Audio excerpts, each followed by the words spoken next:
In this problem, we have a compound beam. So we have basically two beams. They're connected together at point B with a pin. And we need to determine the internal normal force, shear force, and bending moment at sections passing through points D and E. So point D is located just to the left of the 5 kilopound load. And then we need to draw the shear and moment diagrams for the entire compound beam. So because we are going to eventually draw the shear and moment diagrams, the first thing we want to do is to solve for all the support reactions. So we cannot treat this compound beam as one system, because if we do that, then at point A we have a roller, so that's one unknown here. But at point C we have a fixed support, so that's going to be Cx, Cy, and also MC here. So overall we will have 4 unknowns. We won't have enough equations to solve for all 4 unknowns. So we're actually going to first draw the free body diagram of only member AB, because if we do that, so this is member AB. Here we have the 6 kilopound foot force, and then a concentrated force of 5 kilopounds. And then point B, we will have Bx, By. And at point A, we will have our Ay. And you notice that if we summarize the moment about point B, then Px and By do not show up in our equations. So we only have Ay. So this resultant moment about point B equals to 6 minus Fay multiplied by this distance right here, which is 12 feet. And then the 5 kilopound force also has moment about point B, and it is positive 5.6, 5 times 6 moment arm, 6 feet here, equals to 0. So from here we can solve for Ay to be 3 kilopound. So here we have a force of 3 kilopounds that has already been solved for. Then from there, we can solve for all 3 unknowns at point C by treating this entire beam as one rigid body. So we do not have any horizontal external loading. Therefore, we don't have any horizontal support force either. So let me use a different color so that I'm basically reusing this graph. So on the right hand side at point C, we will have a support force of 14 kilopounds and also a moment that is clockwise of 64 kilopounds foot. So as you can see, I'm skipping a lot of steps because so far this is what we've learned back in rigid body equilibrium. So we can solve for those support reactions first, and then let's look at how to determine the internal force and moment at point D and point E. So for point D, we're going to section at point D because point D is located just to the left of the 5 kilopound load. Therefore, if we draw the free body diagram of member AD, basically choosing the left hand side,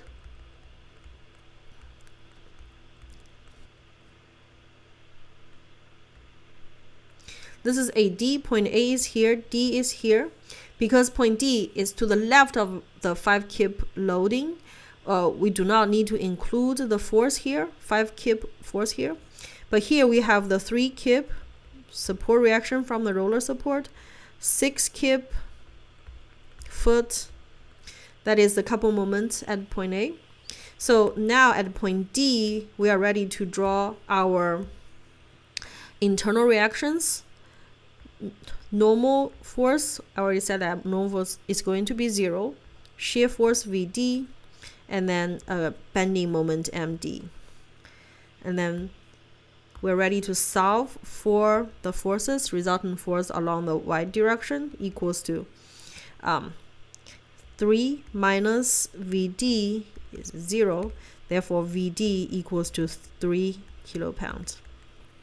Resultant moment about point D equals to, we have the positive 6 kilo-pound-foot right here, and then the 3 kilo-pound is creating clockwise rotation. 3 multiply this distance right here is 6 feet, and then plus md equals to 0. Therefore, md equals to positive 12 kilo-pound-foot. We already said that nd equals to 0. So these are the internal reactions at point D. Moving on to the internal reactions at point E. For that, we're going to choose the right-hand side. We section it at point E and choose the right-hand side. Therefore, we're going to draw the free body diagram of member EC.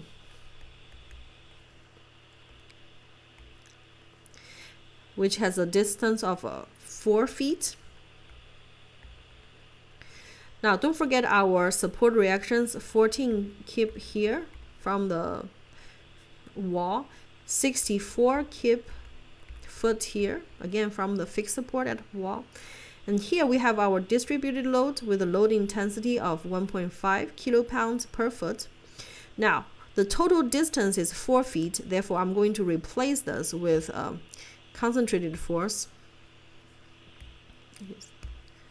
right here, and that is going to be 1.5 times 4, not 1.5 times 8, 1.5 times 4, which is 6 kip right here at a location that is 2 feet from where we section it, 2 feet from point E. This is point E, this is point C. Now at point E, we will have our internal reactions, NE, VE, and then bending moment ME. So again, we summarize the force along the Y direction and summarize the moment about point E. I'm skipping all that. We can solve for the internal reactions. NE again is 0. There's no horizontal external loadings, therefore no horizontal response. So VE equals to negative 8 kip, and then lastly ME equals to negative 20 kip foot.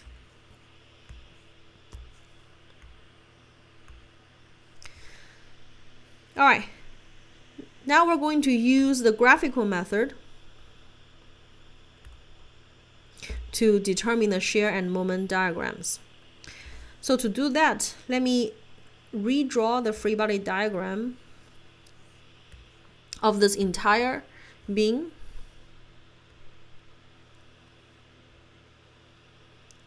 And mark all the external forces on it. So this is point B. Remember point B, we have a pin support here actually. So it's actually two parts of the beams pinned together at point B. And then here, this is the point D, we have our 5 kilo-pound force. Remember at point A, this is point A, we have the 3 kilo-pound force. And then here we have the applied 6 kilo-pound foot couple moments. And here is our point E.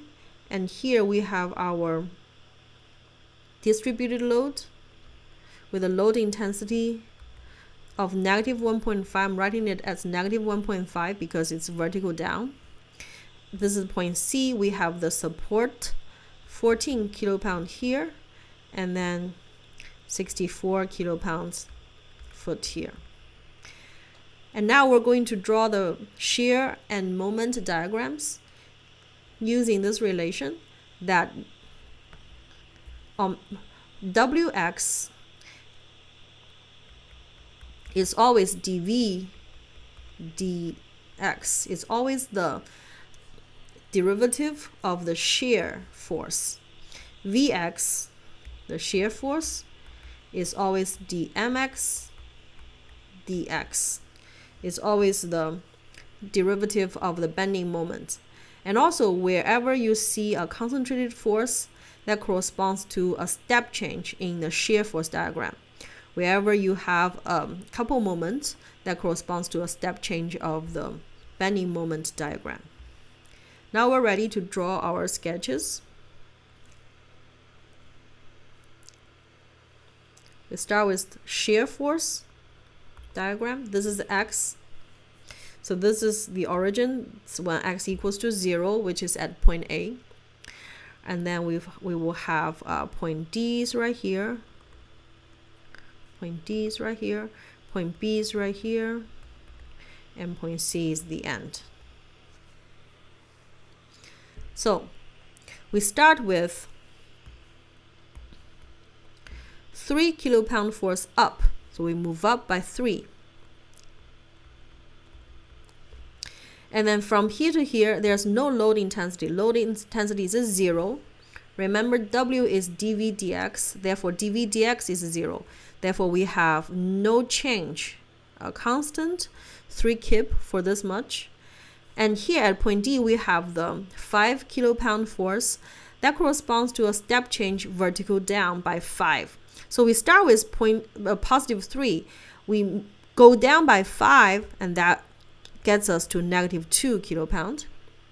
From here to here, again, no W. So W is 0. Therefore, no change in the shear force diagram. So horizontal line. At point B, from B to C, we have a distributed load with a constant W negative 1.5. In other words, we're going to have a constant slope, negative slope, that is a straight line decreasing. So it's going to decrease from here to here. But if you say, well, but how much is this? Remember, at point C, we have a 14 kilopound force vertical up. And our shear force diagram has to return to 0. Therefore, this is negative 14 kilopound. So at this point, we have completed the shear force diagram. Moving on to the bending moment diagram.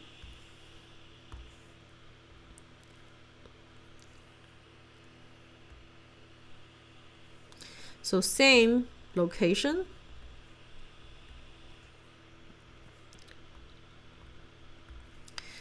So we start with a 6 kilopound foot couple moment at point A.